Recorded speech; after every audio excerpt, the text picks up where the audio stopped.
새벽녘, 저는 창문에 찍힌 작은 아기 손자국을 보고 비명을 질렀습니다. 그리고 그날 오후 직장에서 의문의 상자를 받았습니다.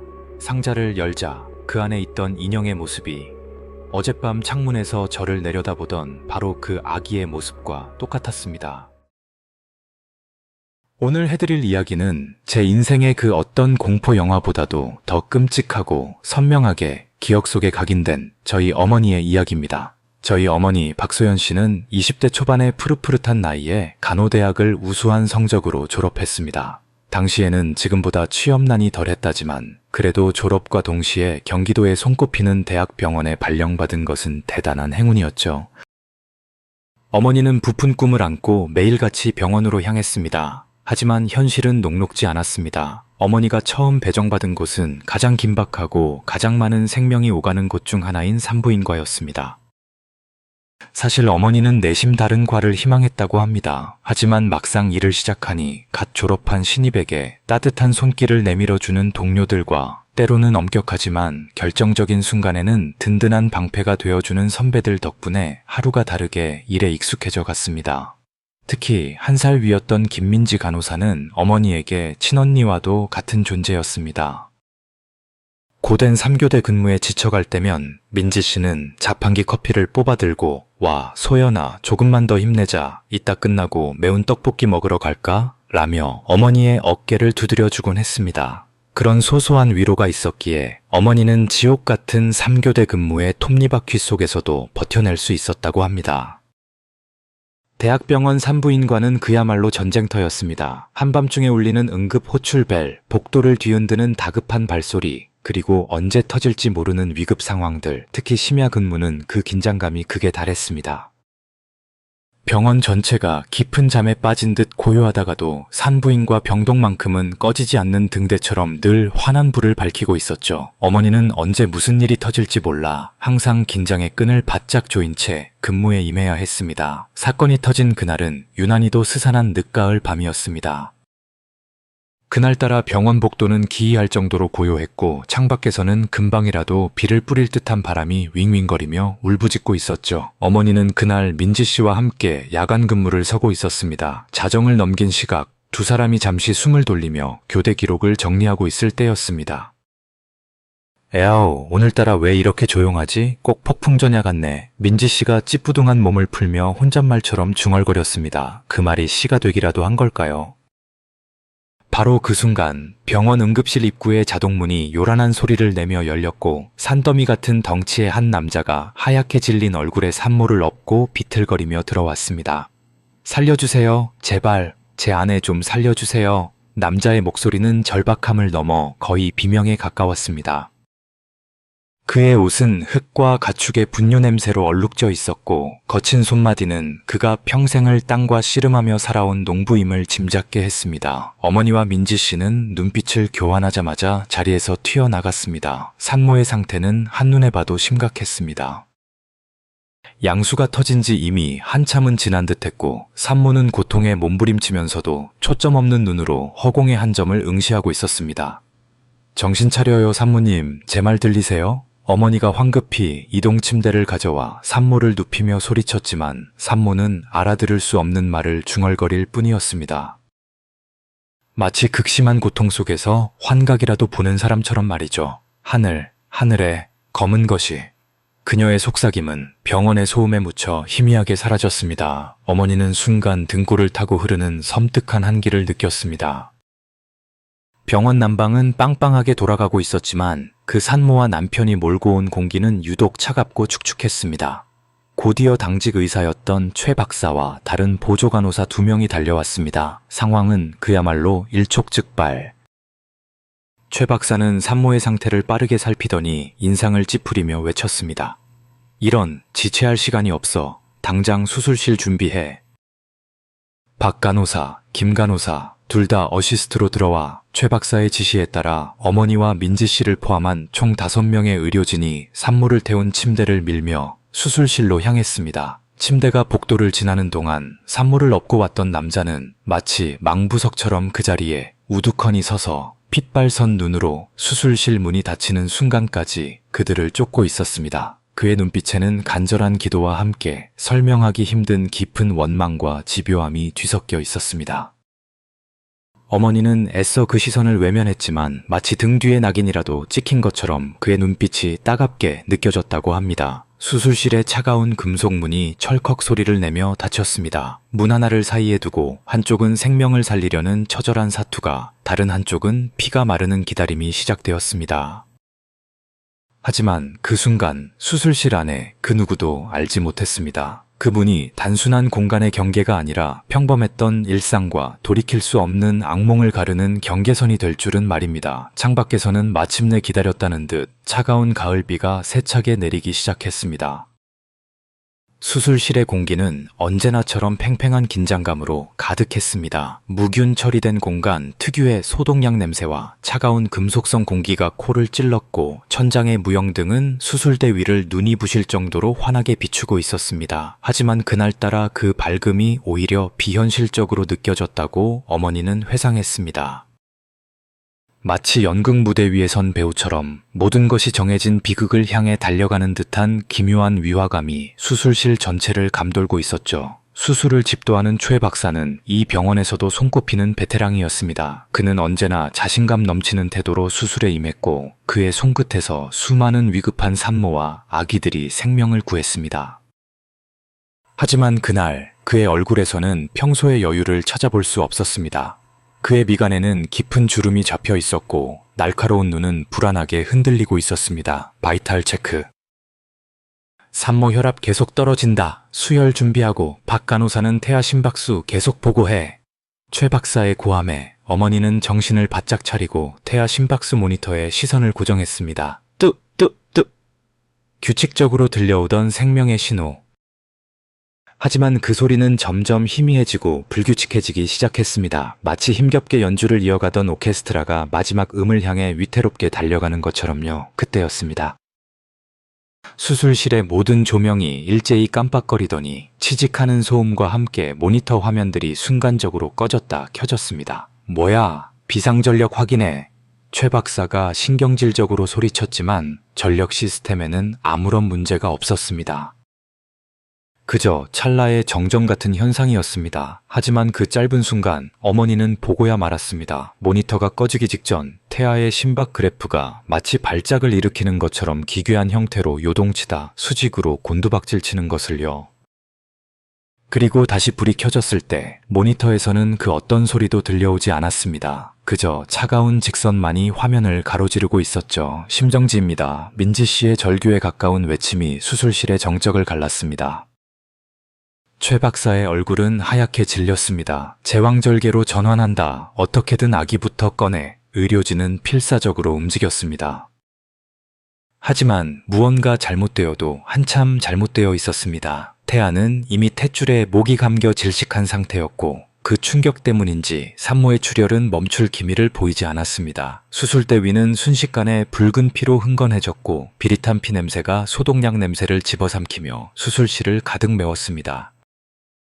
어머니는 그 광경을 보며 온몸이 얼어붙는 것 같았다고 했습니다. 1년 남짓한 경력 동안 수많은 수술을 지켜봤지만 이렇게 속수무책으로 두 생명이 동시에 쓰러져가는 모습은 처음이었습니다. 시간은 야속하게 흘러갔고 의료진의 모든 노력은 허사로 돌아갔습니다. 결국 최 박사는 지친 목소리로 사망 선고를 내렸습니다. 사망 시각 02시 43분. 그 한마디에 방금 전까지 생사를 오가던 전쟁터는 순식간에 싸늘한 무덤으로 변했습니다. 모두가 망연자실한 채 그 자리에 멈춰 섰습니다. 그때 최 박사가 피 묻은 장갑을 신경질적으로 벗어던지며 어머니를 돌아보았습니다. 그의 눈에는 좌절감과 함께 이 상황을 책임지고 싶지 않다는 비겁한 회피의 기색이 역력했습니다. 박 간호사, 그가 낮은 목소리로 어머니를 불렀습니다. 네, 선생님. 자네가 나가서 보호자에게 설명하게. 수술 경과와 결과를. 어머니는 자신의 귀를 의심했습니다. 이런 끔찍한 소식을 수술을 집도한 의사도 경력 많은 선배 간호사도 아닌 이제 갓 1년 넘은 막내인 자신에게 전하라는 말이었습니다. 하지만 선생님, 제가 어떻게라니 있는 그대로 설명하면 되지. 최선을 다했지만 상황이 너무 안 좋았다고. 불가항력적인 일이었다고 말해. 최 박사의 목소리는 냉정하고 단호했습니다. 주변에 있던 민지 씨와 다른 간호사들도 그저 바닥만 내려다볼 뿐 누구 하나 나서서 어머니를 변호해주지 않았습니다. 그들은 암묵적으로 동의하고 있었습니다. 이 모든 비난과 원망을 감당할 희생양이 필요했고 그 역할은 가장 어리고 약한 존재인 어머니의 몫이었습니다. 어머니는 떨리는 다리를 겨우 이끌고 수술실 문을 열었습니다. 문 밖에서 기다리고 있던 남자는 문이 열리는 소리에 벌떡 일어났습니다. 그의 눈은 희망과 절망 사이를 위태롭게 오가며 어머니의 입술만을 바라보고 있었습니다. 병원 측의 배려인지 최 박사와 다른 간호사들도 어머니의 등 뒤에 서주기는 했습니다. 하지만 그들은 그저 방관자일 뿐이었습니다.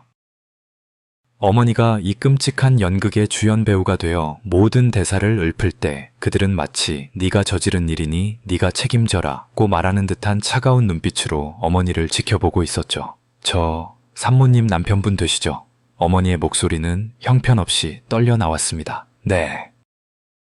제 아내와 아들은요, 괜찮은 거죠? 제발 그렇다고 말해주세요. 남자의 간절한 물음에 어머니는 차마 입이 떨어지지 않았습니다. 하지만 등 뒤에서 느껴지는 최 박사의 압박감에 결국 눈을 질끈 감고 준비된 대사를 읊었습니다. 최선을 다했습니다만 산모님과 아기 모두 지켜내지 못했습니다. 정말 죄송합니다. 그 말을 끝으로 세상의 모든 소리가 멎는 듯 했습니다. 남자의 얼굴에서 희망의 빛이 사라지고 그 자리를 믿을 수 없다는 공허함이 그리고 이내 활화산 같은 분노가 채웠습니다. 뭐라고? 이 미친 여자야. 네가 지금 뭐라고 했어? 남자는 짐승 같은 울음소리를 내지르며 어머니에게 달려들었습니다. 그리고는 순식간에 어머니의 멱살을 움켜쥐고 벽으로 거칠게 밀어붙였습니다. 살려내. 내 아내랑 내 새끼 살려내라고, 이 살인자야. 남자의 눈에서는 피눈물이 흐르는 듯 했습니다. 그의 소나기 힘은 너무나도 강해서 어머니는 숨조차 쉴 수 없었습니다. 그 순간 어머니의 눈에 비친 것은 자신을 말리기는커녕 한 발짝 뒤로 물러서는 최 박사와 다른 동료들의 모습이었습니다. 그들의 얼굴에는 동정심이 아닌 거봐, 저렇게 될 줄 알았어 라는 식의 안도감마저 서려 있었습니다. 어머니는 그 순간 깨달았습니다. 자신은 철저히 혼자라는 것을, 이 지독한 악몽 속에서 자신을 구해줄 사람은 아무도 없다는 것을요. 결국 남편의 울부짖음과 어머니의 희미한 비명소리를 끝으로 어머니는 정신을 잃고 말았습니다. 정신을 차렸을 때 어머니는 병원의 작은 휴게실 간이침대에 누워 있었습니다. 코끝에는 희미한 알코올 솜 냄새가 맴돌았고 머리는 깨질 듯이 아팠습니다. 옆에는 민지 씨가 걱정스러운 얼굴로 물수건을 짜고 있었죠. 소연아, 괜찮아? 정신이 좀 들어? 어머니는 간신히 몸을 일으켰습니다. 멱살을 잡혔던 목 부근이 욱신거렸고 마지막으로 봤던 남자의 핏발 선 눈과 동료들의 차가운 시선이 잔상처럼 떠올라 온몸이 부들부들 떨렸습니다. 그 사건 이후 병원 측은 아마도 미안함과 책임을 회피하려는 의도가 뒤섞인 배려로 어머니에게 특별 연차를 주었습니다. 당분간 병원에 나오지 말고 집에서 푹 쉬라는 것이었죠. 집으로 돌아온 며칠 동안 어머니는 지독한 악몽에 시달렸습니다. 잠이 들면 어김없이 그날의 수술실로 돌아갔습니다. 피로 흥건한 수술대, 차갑게 식어버린 산모의 몸, 그리고 그 뱃속에서 들려오는 듯한 아기의 울음소리. 어떤 날은 창밖에서 그 남편의 울부짖음과 함께 수많은 가축들이 비명을 지르며 죽어가는 소리가 들리는 환청에 시달리다 뜬 눈으로 밤을 새우기도 했습니다. 하루는 새벽녘에 잠에서 깨어 무심코 창문을 보았는데 축축하게 김이 서린 유리창 위에 작은 아기의 손바닥 자국 같은 것이 선명하게 찍혀 있는 것을 보고는 비명을 지르며 주저앉기도 했습니다. 그 손자국은 아침 해가 뜨자마자 거짓말처럼 사라져버렸습니다. 이대로는 안 되겠다 싶었습니다. 어머니는 이 트라우마를 정면으로 마주해야만 앞으로 나아갈 수 있다고 생각했습니다. 끔찍한 기억을 애써 지우려 하기보다는 다시 일상으로 돌아가 씩씩하게 부딪혀 이겨내기로 마음먹었습니다. 그렇게 며칠간의 강제 휴가가 끝나고 어머니는 다시 마음을 굳게 다잡고 병원으로 출근했습니다. 라커룸에 들어서자 동료들이 어색한 표정으로 어머니를 맞았습니다. 그들의 시선 속에는 여전히 미안함보다는 불편함이 더 크게 자리 잡고 있었죠. 어머니는 애써 태어난 척하며 자신의 개인 사물함으로 향했습니다. 그런데 사물함 위에 낯선 택배 상자 하나가 놓여 있었습니다. 하얀색 스티로폼으로 된 꽤 큼지막한 상자였습니다. 민지 언니, 이거 뭐야? 누가 놓고 갔어? 어머니의 물음에 마침 옷을 갈아입던 민지 씨가 다가와 대답했습니다. 아, 그거 며칠 전에 그 산모 남편분이 와서 놓고 가셨어. 너한테 꼭 좀 전해달라고 부탁하시더라. 그날 자기가 너무 이성을 잃고 미친 짓을 했다고, 정말 미안하다고 사과의 의미로 받아달라고 하셨어. 그 말을 듣는 순간 어머니의 마음속에서는 복잡한 감정들이 교차했습니다. 한편으로는 그래, 그 사람도 오죽했으면 그랬을까 하는 안쓰러움과 함께 다른 한편으로는 이 지긋지긋한 사건의 트라우마에서 벗어날 수 있을지도 모른다는 작은 희망이 피어올랐습니다. 어쩌면 이 상자가 그 끔찍했던 밤에 대한 종지부를 찍어줄 수 있을지도 모른다고 생각했습니다. 상자는 보기보다 꽤 묵직했고 어디선가 맡아본 듯한 희미하고 비릿한 냄새가 나는 것 같기도 했습니다. 상자 위에는 하얀 편지 봉투가 하나 올려져 있었습니다. 어머니는 먼저 편지를 집어들고 그 안의 내용을 읽어보기 시작했습니다. 편지는 투박하지만 정갈한 글씨체로 쓰여 있었습니다. 간호사님께. 저는 제 아내와 세상에 빛 한 번 보지 못한 우리 아들의 죽음 때문에 너무나도 힘들고 괴로웠습니다. 평생을 함께 고생해온 아내에게 미안하고 세상에 나와 제 눈으로 세상을 보지도 못하고 제 귀로 소리를 듣지도 못하고 제 입으로 옹알이 한번 해보지 못한 우리 아들에게 정말 미안합니다. 솔직히 지금도 당신을 원망하는 마음이 사라지지 않습니다. 용서하려 해도 아마 평생 할 수 없을 겁니다. 하지만 제 아들이 그러더군요. 엄마를 힘들게 한 그 사람도 똑같이 느껴봐야 한다고요. 제 아들은 이제 이 세상을 볼 수도 들을 수도 맛볼 수도 없습니다. 그래서 당신이 대신해 주셨으면 합니다. 제 작은 성의를 담아 이것을 보냅니다. 부디 제 아들을 대신하여 건강하게 세상을 느껴주십시오.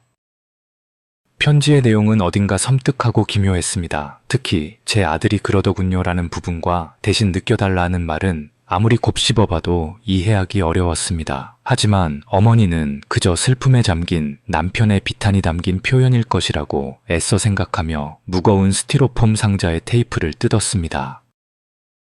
세우그 테이프가 뜯어지자 상자 틈새로 훅 끼쳐오는 끔찍한 악취에 어머니는 저도 모르게 코를 막았습니다. 피비린내와 흙냄새, 그리고 무언가 썩어가는 듯한 역한 냄새가 뒤섞인 생전 처음 맡아보는 냄새였습니다. 심장이 불길하게 두근거리기 시작했습니다.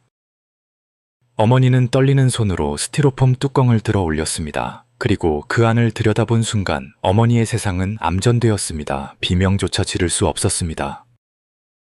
눈앞의 광경을 뇌가 인식하는 것을 거부하는 듯 세상이 빙글빙글 돌았습니다. 주변에서 들려오던 동료들의 수다 소리가 아득하게 멀어지며 이명이 들려왔습니다. 아, 내가 지금 기절하고 있구나. 그것이 어머니의 마지막 생각이었습니다. 상자 안에는 그 남자가 키우던 가축들의 신체 일부가 가득 담겨 있었습니다. 하지만 그냥 담겨 있는 것이 아니었습니다. 수십 개의 소와 돼지의 눈알들이 마치 원망이라도 하듯 일제히 어머니를 노려보고 있었습니다. 잘려나간 혀들은 핏물 속에서 꿈틀거리는 것처럼 보였고 돼지의 코와 귀들은 흙과 피범벅이 된 채 뒤엉켜 있었습니다. 그리고 그 끔찍한 것들의 정중앙에 가장 소름 끼치는 것이 놓여 있었습니다. 그것은 갓 태어난 아기 크기의 인형이었습니다. 그런데 그 인형의 눈과 코, 입과 귀 부분은 칼로 도려내져 있었고 그 텅 빈 자리에 방금 전까지 살아있던 가축들의 눈알과 코, 귀, 그리고 혀의 일부가 억지로 쑤셔 박혀 있었습니다. 세상을 보지 못한 아들을 위한 눈, 세상의 소리를 듣지 못한 아들을 위한 귀, 세상의 맛을 보지 못한 아들을 위한 혀, 세상의 냄새를 맡지 못한 아들을 위한 코, 그것은 사과가 아니었습니다. 그것은 한 남자의 지독한 슬픔이 빚어낸 세상에서 가장 잔인하고 악독한 저주이자 협박이었습니다. 어머니가 다시 눈을 뜬 곳은 며칠 전 자신이 누워있던 바로 그 휴게실 침대가 아니었습니다. 하얀 시트, 링거 주사가 꽂힌 팔, 그리고 창밖으로 보이는 익숙한 병원 풍경. 어머니는 환자복을 입고 병실 침대에 누워 있었습니다. 그 끔찍한 상자를 열어본 충격으로 기절한 어머니를 동료들이 발견했고 병원은 발칵 뒤집혔습니다. 그날의 소동은 병원 전체를 충격과 공포로 몰아넣었습니다. 상자의 내용물을 함께 목격한 동료 간호사 몇몇은 구토를 하며 쓰러졌고 민지 씨는 며칠 동안 밥도 제대로 넘기지 못했다고 합니다. 병원 측은 즉시 경찰에 신고했지만 그 농부 남편은 이미 살던 집과 농장을 모두 처분하고 흔적도 없이 사라진 뒤였습니다. 마치 처음부터 존재하지 않았던 사람처럼 말이죠.